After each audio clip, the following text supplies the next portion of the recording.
बता दूँ, आज मैं पढ़ाने वाली नहीं हूँ। आज हम अकाउंटेंसी पढ़ने वाले नहीं हैं। क्यों? अकाउंटेंसी पढ़ते किस लिए हम उसमें? बिजनेस, प्रॉफिट, यही सब कुछ जानते हैं, लॉस। बट आज ये सब कुछ भी नहीं पढ़ना। ना तो हम बिजनेस पढ़ने वाले हैं, ना प्रॉफिट जान पढ़ेंगे और ना ही लॉस। लॉस तो दूर दूर की बात है। प्रॉफिट ही नहीं पढ़ेंगे तो लॉस के बारे में कौन सोचता है। तो आज बस कुछ होना ही नहीं क्लास में, तो बस मस्ती होनी। तो अब मस्ती करें कैसे, ये भी सोचना पड़ेगा। मस्ती करने के लिए करना क्या है। तो कुछ नहीं, आज कुछ और सोचते हैं। बहुत सारे चैप्टर्स पढ़ लिए, इतना पार्टनरशिप पढ़ते पढ़ते पढ़ते बोर हो गए पार्टनरशिप से। तो कुछ और मैं आज कुछ बात करते कुछ ऐसी चीज़ों की जहाँ प्रॉफिट से कोई मतलब ही नहीं है। कभी ऐसा सोचा है कि कोई बिजनेस करे, बिजनेस छोड़ो, फर्म स्टार्ट करे और प्रॉफिट के बारे में ना सोचे, कमाने के बारे में सोचे ही ना।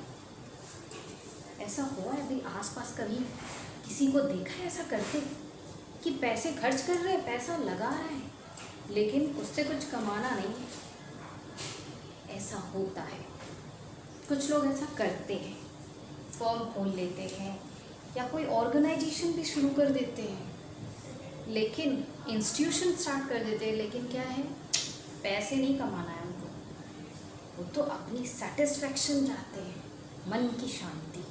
भाई पैसा तो बहुत कमा लिया, तो अब करोगे क्या खोलकर, जब तुम्हें पैसे ही नहीं कमाने। तो पैसा अगर बहुत कमा लिया तो करोगे क्या उस पैसे का? तो उस पैसे से क्या करेंगे, लोगों की सेवा करेंगे। अब सेवा करने के लिए भी संस्थान खोलना है, इंस्टीट्यूट खोल देना है। अब उस इंस्टीट्यूट में क्या करेंगे, तो बस सर्विस देंगे, सेवाएं करेंगे, और उसके बदले ना तो मेवा लेंगे और ना ही हम पैसे कमाएंगे, पैसे लेंगे। तो अब ऐसे कुछ संस्थान, इंस्टीट्यूशन और कुछ ऐसे चैरिटेबल ट्रस्ट होते हैं जो कि काम तो करते हैं, सेवा करते हैं लोगों की अलग अलग फॉर्म में, सर्विस देते हैं, लेकिन उसके बदले में कुछ चार्ज नहीं करते। तो बस कुछ ऐसी ही चर्चा आज हम करने वाले हैं, इसी ऐसे ही कुछ इंस्टीट्यूशंस के बारे में जो काम तो करते हैं लेकिन इसके एवज में कुछ भी कमाते नहीं हैं। तो ऐसे ही ऑर्गेनाइजेशंस को हम नॉट फॉर प्रॉफिट ऑर्गेनाइजेशन बोलते हैं, जैसा कि इसका नाम ही है, नॉट फॉर प्रॉफिट ऑर्गेनाइजेशन, मतलब कि प्रॉफिट के लिए नहीं खोला गया ऑर्गेनाइजेशन। तो अब ऐसे कौन कौन से ऑर्गेनाइजेशन हो सकते हैं वो हम देखते हैं। तो सबसे पहला एग्जाम्पल, आप स्टूडेंट हो, पढ़ने जाते हो, आपका स्कूल ही सबसे बड़ा एग्जाम्पल है इसका, क्योंकि स्कूल का काम है सर्विस प्रोवाइड करना, पैसे कमाना नहीं। स्कूल प्रॉफिट अर्न करने के लिए नहीं ओपन होता है, वो सिर्फ और सिर्फ स्टूडेंट्स के बीच उनको एजुकेट करने के लिए एजुकेशन की सर्विस प्रोवाइड करता है वो एक स्कूल। इसी तरह है हमारा हॉस्पिटल। हॉस्पिटल में भी क्या है, लोगों की सेवा होती है, पेशेंट्स की सेवा की जाती है, डॉक्टर्स उनकी सेवा करते हैं, और इसके एवज में हॉस्पिटल जो है वो प्रॉफिट अर्न नहीं करता है। अब आप पूछेंगे कि प्रॉफिट अर्न नहीं करता है लेकिन पैसे तो लेता है इलाज के लिए, स्कूल फीस भी लेता है, ऑब्वियसली लेगा ही। अगर वो लेगा नहीं तो कहाँ से देगा, स्कूल में टीचरों को सैलरी देनी पड़ती है, तो वो कहाँ से ऑर्गेनाइजेशन का जो मालिक है वो कहाँ से लेकर आएगा। तो इतना एक मिनिमल फीस जो है वो तो लेता ही है वो, और वो लेगा तभी उसी से जो सर्विस उसे दे रहा है उसको वो देगा, क्योंकि हर कोई चैरिटी नहीं कर सकता, जो केपेबल है वही चैरिटी कर सकता है। अब एक टीचर वो काम कर रहा है किसी स्कूल में, बच्चों को पढ़ा रहा है, तो हर टीचर के लिए वो पॉसिबल है, क्योंकि उसका लिविंग जो है एक्सपेंसेस वो बियर करने के लिए ही तो काम कर रहा है। हर कोई काम करता है पैसे कमाने के लिए, ताकि वो अपनी जीविका चला सके। अब अपनी जीविका हर कोई चैरिटी करने लगेगा तो वो अपने लिए कहाँ से खाएगा, दूसरों की सेवा करेगा तो उसके अपने खाने के लिए भी तो होना चाहिए, उसकी भी फैमिली होगी, वो कहाँ से लेके आएगा उसको करने के लिए। तो इसीलिए वो सर्विस देता है और उसके एवज में पैसे लेता है। जैसा कि अब कई सारे प्रोफेशनल्स हैं जो सर्विस प्रोवाइड करते हैं। एक लॉयर के पास आप जाओगे किसी भी केस को लेके, तो वो क्या आपको फ्री ऑफ कॉस्ट करेगा? नहीं, क्योंकि वो चैरिटी नहीं कर रहा है, उसने तो अपनी अर्निंग के लिए खोल रखा है अपना ऑफिस, कि आपको वो एडवाइस देगा और उसके एवज में आपसे फीस लेगा। तो इसी तरह टीचर भी अगर काम कर रहा है, पढ़ा रहा है, तो उसके एवज में स्कूल से उसको सैलरी दी जाती है, और ये सैलरी जो है स्कूल कहाँ से लेके आएगा? ऑर्गेनाइज उसका जो हेड है या जो डायरेक्टर है वो अपने घर से तो लेके आएंगे नहीं। हॉस्पिटल का जो ओनर होता है, जिसने ये हॉस्पिटल खोल रखा है या जिस ट्रस्ट ने भी खोल रखा होता है, वो सारे ट्रस्टीज अपने घर से तो नहीं लेके आ सकते सारे एक्सपेंसेस को। नहीं, एक लिमिटेड अमाउंट तक एक्सपेंसेस उठाया जा सकता है अपने पर्सनल पैसे से, लेकिन सारे के सारे एक्सपेंसेस हॉस्पिटल में तो बहुत बड़े बड़े खर्च होते हैं, इतने सारे इक्विपमेंट्स लगे होते हैं, उन सबको लाने का पैसा चाहिए। तो ये सारा जो है एक्सपेंसेस होता है और इसके लिए जो सर्विस देता है उसको पैसे देने पड़ते हैं। हाँ, वो पैसे देते हैं, जो भी उनके पास पैसा आता है, पेशेंट देता है पैसा अपने इलाज के लिए, वो पैसा किसको दिया जाता है? तो द नर्स को दिया गया, डॉक्टर्स को उनकी फ़ीस दी गई, नर्स को, वार्ड बॉय को, इन सबको उनकी सैलरी दी जाती है, बाकी जो स्टाफ्स होते हैं उनको दिया जाता है। तो ये सारा वही पैसा जो है इस तरह से एक्सपेंसेस में मैनेज होता है। तो इस वजह से ये सारा जो पैसा आता है और वो फिर खर्च हो जाता है। इस तरह से ये नॉन प्रॉफिटेबल ऑर्गेनाइजेशन ऐसे ही चलते हैं। तो जैसे एग्जाम्पल में हमने देखा, सिर्फ स्कूल और हॉस्पिटल्स ही नहीं, इस कैटेगरी में कई सारे चैरिटेबल ट्रस्ट हैं। आपने NGOs के बारे में सुना है, वो भी इस तरह के ऑर्गेनाइजेशन चलाते हैं जहाँ पे वो सिर्फ और सिर्फ सर्विस प्रोवाइड करते हैं और इसके एवज में कोई भी पैसा नहीं कमाते हैं। क्लब है, क्लब के अलावा चैरिटेबल इंस्टीट्यूशंस होते हैं, रिलीजियस इंस्टीट्यूशंस होते हैं जो एक पर्टिकुलर रिलीजन के लिए काम करते हैं, उनको सेवाएं देते हैं। तो इस तरह से कई सारे ऐसे एग्जाम्पल्स हैं जिनका मोटिव सर्विस प्रोवाइड करना है, ना कि प्रॉफिट अर्न करना है।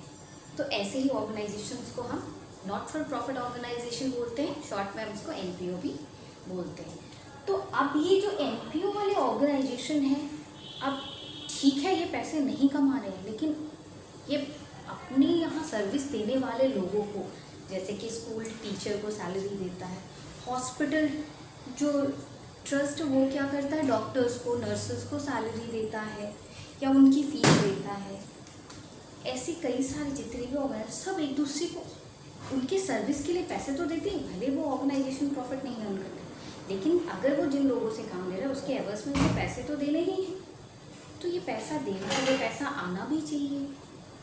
पैसा आ भी रहा है, स्कूल में स्टूडेंट की फ़ीस के रूप में पैसा आ रहा है, पेशेंट फ़ीस लेके आ रहा है, जमा करा रहा हॉस्पिटल में तो उसका इलाज हो रहा है। तो इस तरह से पैसा आ रहा है और वो खर्च हो जा रहा है, लेकिन इस पैसे का हिसाब किताब भी तो रखना पड़ेगा, अदरवाइज़ कुछ पता ही नहीं चलेगा कि पैसा कितना आ रहा है और कहाँ खर्च हो रहा है। तो ये जो छोटा मोटा हिसाब किताब रखते हैं, कई सारे बड़े ट्रस्ट होते हैं वहाँ हिसाब किताब का लेखा जोखा बड़ा है, तो ये छोटा हो या बड़ा हिसाब किताब हर जगह रखना पड़ता है, चाहे वो प्रॉफिट अर्निंग हो या फिर नॉट प्रॉफिट अर्निंग ऑर्गेनाइजेशन हो। लेकिन अगर वो एक ऑर्गेनाइजेशन है जहाँ पैसे की लेन देन होती है, वहाँ पे अकाउंट्स मेंटेन होता है अलग अलग तरीके से। जैसे कि हम प्रॉफिटेबल ऑर्गेनाइजेशन में हम प्रिपेयर करते हैं ट्रेडिंग अकाउंट, जैसे कि ग्रॉस प्रॉफिट कैलकुलेट करते हैं फर्म का, and then after we just calculate the net profit by preparing profit and loss account. और फाइनली लास्ट में हम बैलेंस शीट प्रिपेयर करते हैं, जिससे कि हम सारे अपने assets and in comparison to assets अपने लायबिलिटीज़ को देखते हैं। इसी तरह कुछ हमारा नॉट प्रॉफिट ऑर्गेनाइजेशन जो होता है वो भी अपने अकाउंट्स को मेंटेन करता है, बट उसका मेंटेनेंस ऑफ अकाउंट जो है, वो जो अकाउंट्स प्रिपेयर करता है वो प्रॉफिटेबल इंस्टीट्यूशन से थोड़ा सा डिफरेंट होता है।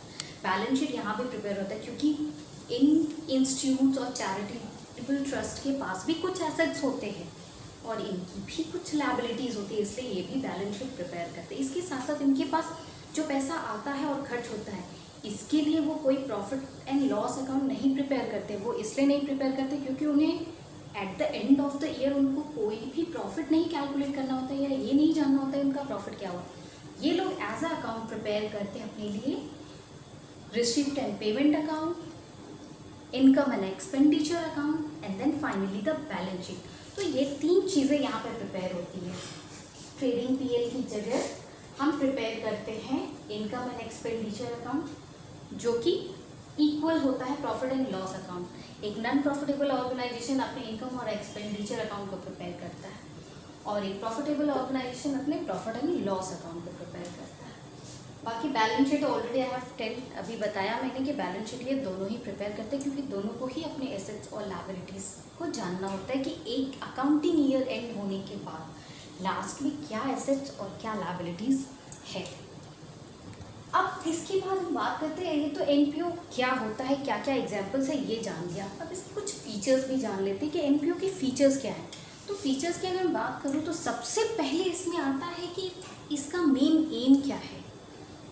तो किसी भी एनपीओ का सबसे बड़ा मेन एम होता है सर्विस प्रोवाइड करना, not of earning profit. Profit earn करना नहीं, सिर्फ और सिर्फ सर्विस देना। So the main aim is to provide service. Next इसके फीचर में बात करूँ अगर मैं, तो फॉर्म है। तो form it is formed as a charitable trust.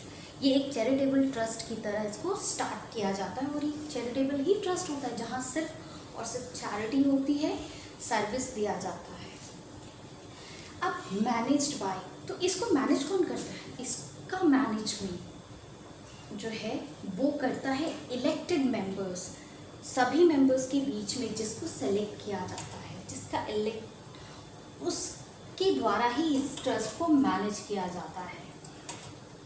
जैसा कि हमारे अदर ऑर्गेनाइजेशन बात करूँ, अगर मैं प्रॉफिटेबल ऑर्गेनाइजेशन है, अगर एक सिंगल ओनरशिप बिजनेस फर्म है, तो वहाँ जो ओनर है वही पूरे फर्म का ओनर होता है, पूरे ऑर्गेनाइजेशन का। अगर वो एक पार्टनरशिप फर्म है तो सभी पार्टनर्स उसके ओनर हो जाते हैं। अगर वो एक कंपनी है तो जो शेयर होल्डर्स है वो उसका सभी शेयर होल्डर्स ओनर होते हैं, बट मेनली जो है the person who is having the largest number of shares is the owner of the organisation. तो यहाँ पे जो इलेक्टेड मेंबर होगा वही उस सारी चीज़ों को हैंडल करेगा और वही इसको मैनेज करेगा। अब बात करते हैं मेन सोर्स ऑफ इनकम क्या है। अब ये चैरिटेबल ट्रस्ट जो चलता है, जो इतने भी ऑर्गेनाइजेशन चलते हैं, इसमें खर्चे तो सर्विस देंगे तो सर्विस में पैसे तो खर्च होंगे ही। तो ये पैसा आता कहाँ से खर्च करने के लिए? तो इसका मेन सोर्स ऑफ इनकम है सब्सक्रिप्शन ऑफ द मेंबर्स। जो मेंबर्स ज्वाइन करते हैं इंटरेस्ट को, क्लब्स को, वो एक सब्सक्रिप्शन अमाउंट पे करते हैं एवरी ईयर, मेंबरशिप फी पे करते हैं। इसके साथ साथ डोनेशंस, कई जगहों से कई सारे लोग हैं जो डोनेशन देते हैं, उन डोनेशन, इन सारी चीज़ों के थ्रू ये जो इंस्टीट्यूट्स है, क्लब्स है और ये जो जितने भी नॉन प्रॉफिटेबल ऑर्गेनाइजेशन है, इन सब के पास पैसे आते हैं। क्योंकि यहाँ कोई भी पार्टनर नहीं है जो कैपिटल लेके आया, ना ही शेयर्स इशू किए जाते हैं जैसे कि वो कैपिटल अमाउंट आ सके। यहाँ पे सिर्फ और सिर्फ डोनेशन के थ्रू या मेंबर्स जो सब्सक्रिप्शन फ़ी देते हैं उसके थ्रू पैसे आते हैं। अब इसके बाद नेक्स्ट फीचर की अगर मैं बात करूँ तो वो है सरप्लस। तो हम जब एक प्रॉफिटेबल इंस्टीट्यूशन चलाते हैं तो वहाँ हमें प्रॉफिट होता है, हम बिज़नेस करते हैं, ईयर एंड में हमें प्रॉफिट मिलता है। लेकिन यहाँ पे कोई भी प्रॉफिट नहीं होता है, बट समटाइम्स कभी कभी ऐसा होता है कि जो भी डोनेशन के थ्रू पैसा आया है और उसके एवज में जो भी खर्चे हुए उसमें जो है वो बैलेंस इक्वल नहीं होता है, और सरप्लस हो जाता है जब हमारा जो इनकम है वो ज़्यादा हो गया, यानी कि जो पैसे आए हैं वो ज़्यादा हो गए इन एवर्स टू द एक्सपेंसेस के बीच में, तो वो हो जाता है सरप्लस। और यही एक प्रॉफिटेबल ऑर्गेनाइजेशन के लिए बन जाता है प्रॉफिट। लेकिन हाँ, ये जो सरप्लस आया, अगर वो प्रॉफिटेबल ऑर्गेनाइजेशन है तो वो प्रॉफिट ओनर का हो जाता है। अगर वो एक पार्टनरशिप फर्म है तो पार्टनर्स के बीच में बढ़ जाता है in their profit sharing ratio. But यहाँ एनपीओ, नॉट प्रॉफिटेबल ऑर्गेनाइजेशन में वो जो सरप्लस अमाउंट है वो किसी भी मेंबर के बीच में बांटा नहीं जाता है, वो सिर्फ और सिर्फ उस इंस्टीट्यूट का पैसा होता है जिसको हम नेक्स्ट ईयर फिर से यूज़ कर। तो अब बात करते हैं फॉर्म्स ऑफ अकाउंट के। अब जब पैसा आएगा, खर्च होगा, तो इसका हिसाब किताब तो रखना ही पड़ेगा और इसके लिए अकाउंट्स प्रिपेयर करना ही पड़ेगा।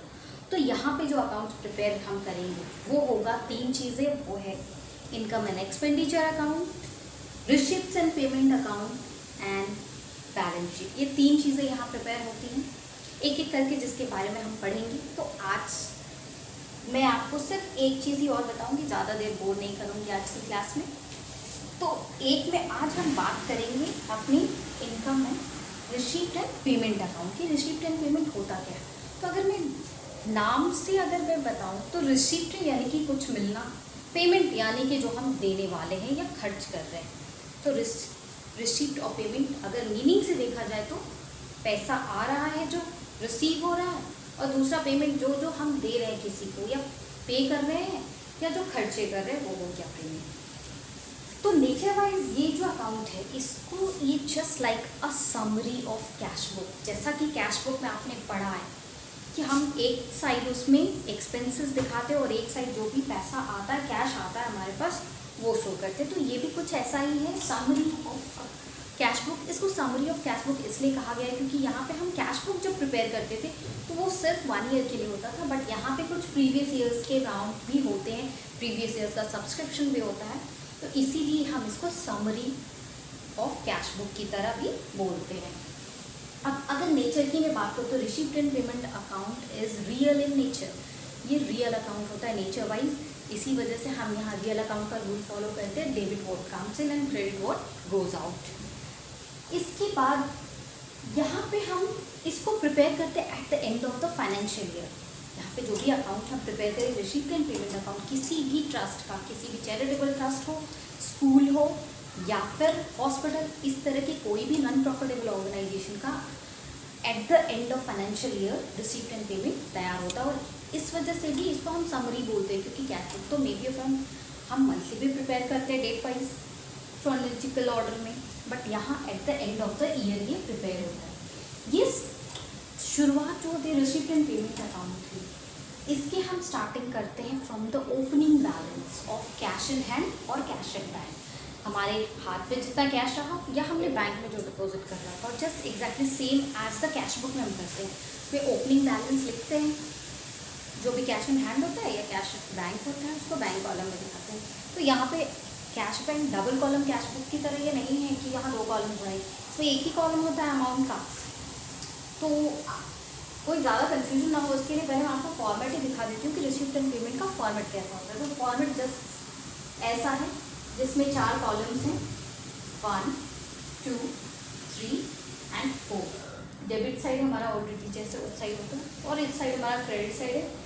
एक कॉलम है रिसीप्ट का जिसमें जो भी अमाउंट रिसीव्ड होते हैं वो सारा हम दिखाते हैं।